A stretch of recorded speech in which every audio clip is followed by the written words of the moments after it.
I want to talk about another game that I didn't play myself, but that I saw somebody else play. The quick full disclosure is that my boyfriend's gaming PC is right across from my drawing desk where I ink and pencil all of my concept art. So I demanded that if he was going to play through Dragon Age 2, that he play without the headset so I could listen to all the dialogue. I was really impressed by overhearing chunks and bits of the first Dragon Age game, so I was really interested in sort of having a radio drama play in the background while I did my work. And I wanted to talk about today some of the concepts introduced in that game that I thought were interesting and that I don't know if they were necessarily connected to the reason why I got sort of ho-hum reviews, but I was interested in your opinion. The main key thing that I am curious about is, what do you think of a game that focuses almost entirely around one town? Most of the Dragon Age 2 game is centered around one central location, and you venture out from it, but you always sort of circle back around and you play a major role in that town. You have a major role in society there, and you are an important person, and you have a lot of hearsay politically as the game progresses and you gain notoriety.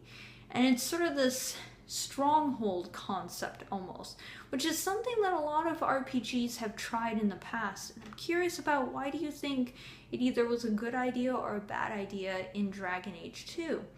Personally, I'm very curious about this because the game that I'm working on right now, the tabletop game, is almost entirely a stronghold-like situation. It's basically a central location that you can venture out from, but there's no reason to go on a continuous traveling quest. You're always going to be circling back around with how the mechanics are set up. And the further I get into development with this idea, the more I hear conflicting opinions from people as to whether that's a good idea or a bad idea.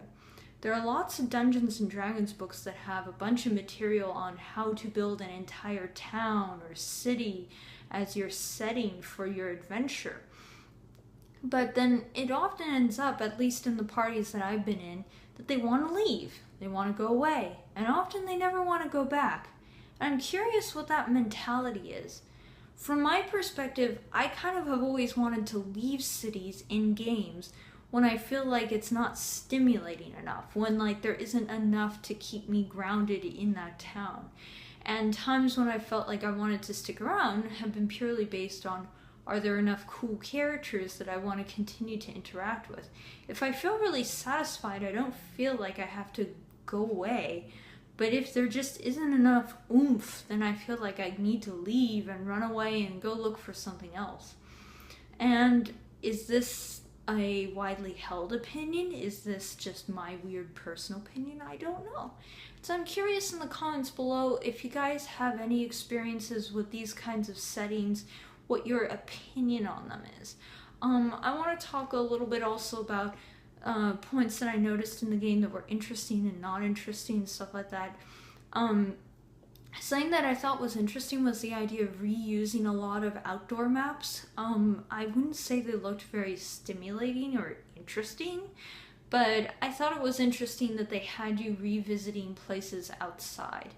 And on the one hand, it felt kind of old hand, not to rhyme too much, but on the other hand, I thought from like a game building perspective, it's a good way to save resources. If only the map was just a tad more intricate or interesting.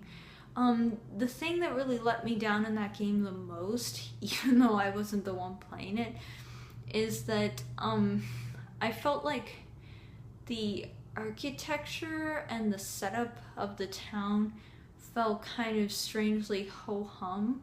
Like, as many people as there were supposed to be around, it kind of felt quiet and empty.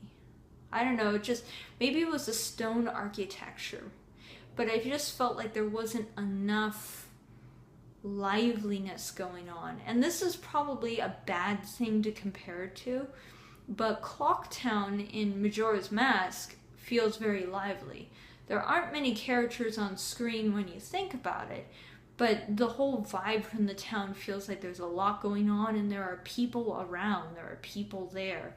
And I don't know how that necessarily is best achieved. But that, I think, was something that Dragon Age 2 sorely missed, was that sense of, like, more populated liveliness. Another issue that I kind of didn't like is I felt like there was a lot of running back and forth between different points. I would look over at my shoulder if I noticed that there wasn't a dialogue thing going on for a considerable amount of time, because it's like, oh, he's traveling, where is he going?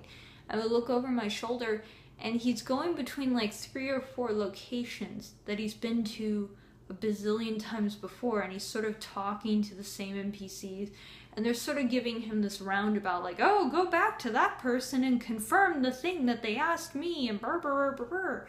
And it kind of felt like there was a lot of circling around.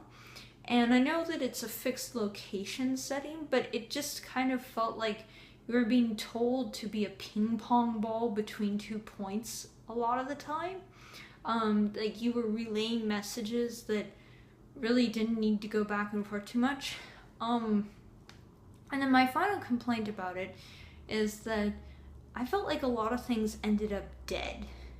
And I know that sounds so weird. I'm not against violence at all, but there were a lot of situations where I felt like maybe the solution was violence and then surrender, or violence and then somebody gets disabled in combat and we're able to capture them or something.